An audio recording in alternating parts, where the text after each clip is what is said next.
Jadi Anda berhubungan suami istri disunnahkan agar tidak tidur kecuali Anda mandi besar. Paling tidak Anda berwudu, enggak juga enggak apa-apa, enggak wajib kok. Dikatakan para ulama, gini loh ya, mandi besar itu wajibnya adalah di saat Anda akan melakukan kewajiban yang disyaratkan bersuci. Ada suami istri bersenggama, berhubungan suami istri habis sholat isya, nggak mandi nggak apa-apa, baru setelah sholat subuh nanti menjelang subuh atau masuk subuh baru wajib mandi. Jadi tidak harus mandi saat itu, wahai hamba Allah.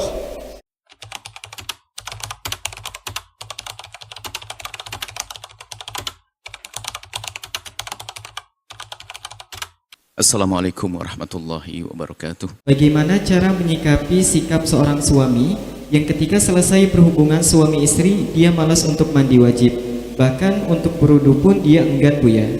Saya bingung Buya menasihati suami saya, bahkan ketika saya memperingatkan dia untuk mandi ataupun wudu, dia selalu membantah bahkan mengatakan kepada saya jangan jadi orang sok suci Buya. Saya benar-benar bingung Buya dengan sikapnya seperti itu. Terima kasih. Wassalamualaikum warahmatullahi wabarakatuh. Assalamualaikum warahmatullahi wabarakatuh. Harus ada keseimbangan antara semangat beragama dan ilmu cara beragama. Kalau tidak ada keseimbangan itu kadang muncul gampang meremehkan orang lain yang seharusnya tidak boleh, menyalahkan orang yang tidak salah, atau sesuatu yang sunnah dianggap wajib, kan jadi berantakan. Maka ini dikatakan para ulama, gini loh ya, mandi besar itu wajibnya adalah di saat Anda akan melakukan kewajiban yang disyaratkan bersuci.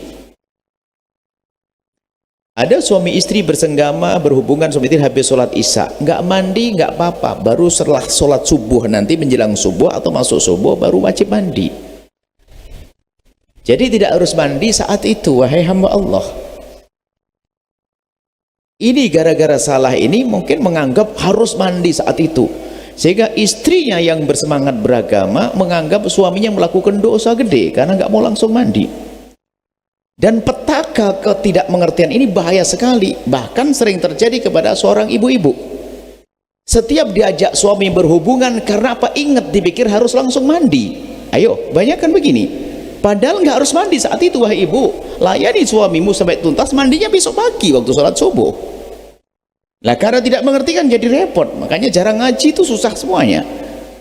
Jadi Anda berhubungan suami istri disunnahkan agar tidak tidur kecuali Anda mandi besar. Paling tidak Anda berwudu, enggak juga enggak apa-apa, enggak wajib kok.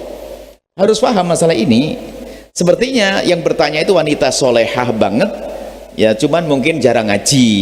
Atau sebetulnya, nah termasuk gini, kalau Anda ingin ngajak suami Anda dalam kemuliaan atau istri, ya jangan dengan bahasa kasar dong. Mungkin Anda terlalu semangat, suami nggak pernah tahajudan, marah-marah. Tahajud sunnah bu, tapi kalau nyuruh jangan pakai marah, pakai gigit kuping dong. Pakai marah-marah ya salah, karena bukan sebuah kewajiban. Jadi kadang-kadang terlalu bersemangat mengajak kepada kebaikan seharusnya adalah hal yang sunnah, tapi caranya wajib. Soalnya marah, ini ustadz gombal, saya kira ustadz tuh tahajud yang banyak, jarang tahajudan. Ini suaminya kebetulan ustadz. Ustadz yang banyak beralasan, alasannya karena sudah banyak ngaji, akhirnya sholatnya jadi jarang. Itu biasanya alasannya ustadz. Nah, apalagi ustadznya kurang-kurang, ya ustadznya ngerti sunnah, nih ngentengin sunnah kan bahaya. Memang selagi itu sunnah kan tidak wajib. Jadi maksud kami, wahai para suami, Anda boleh memotivasi istri Anda untuk melakukan kesunnahan, tapi selagi itu sunnah, bukan sebuah kewajiban. Caranya beda. Jangan sampai dengan kekerasan, kasar dan sebagainya, teguran keras, atau Anda menganggap langsung dia adalah orang nggak benar. Termasuk mandi segera setelah hubungan suami istri adalah sunnah. Paham bu? Makanya kalau suami mengajak tidak usah ragu, karena banyak perempuan nggak mau itu. Kenapa? Alasannya apa? nggak kuat mandinya musim dingin. Dipikir kalau habis hubungan langsung mandi. Ya salahnya sendiri, jarang ngaji atau ngaji yang salah.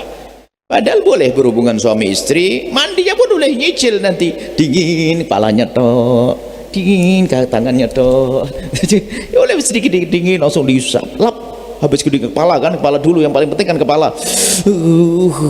Langsung diandukin. Nanti siram leher, gerudut, sah boleh. Nyicil kepalanya mandi di Surabaya, naik pesawat, badannya di Jakarta, kakinya di Sumatera, boleh. Jadi kalau punya ilmu teh enak, yang repot jarang ngaji. Mau praktekin Bu, kepala di Surabaya? Saya bikin contoh ekstrim biar anda tidak lupa-lupa. Insya Allah kalau belajar begini itu gak usah murojaah lagi, anda langsung paham. Contohnya ekstrim, serem-serem, kepalanya di Jakarta. Dan itu sangat berguna ilmu ini untuk siapa? Pengantin baru yang malu sama mertua. Mandi dulu pagi. Jadi nggak enak langsung ketahuan mandi, gemericik suaranya, kepalanya dulu siram, seolah-olah nggak ada apa-apa gitu kan.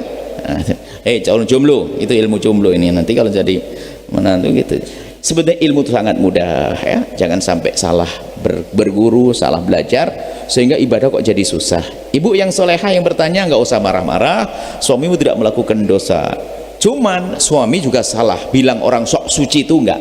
Istrimu itu menghendaki lebih baik. Wahai bapak, selagi orang ingin melakukan kebaikan jangan diejek dengan kata sok suci, sok alim, sok soleh. Itu merendahkan kesolehan, dosa ngomong gitu.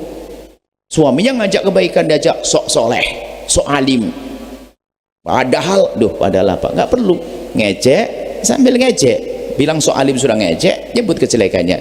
Hidup yang baik. Kalau suami, ya mungkin suaminya tuh marah, akhirnya bilang sok suci.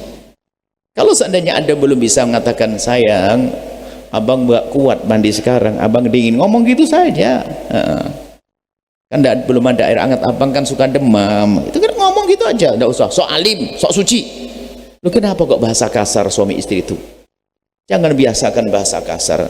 Dalam kamus hidup orang bener tuh nggak bisa seharusnya ngomong kasar kepada istri, pada suami, kecuali bang rumus hidupnya orang nggak bener, dikit-dikit caci maki, olo-oloan, ibadah ribut, puasa ribut, tahajud ribut, semuanya ribut.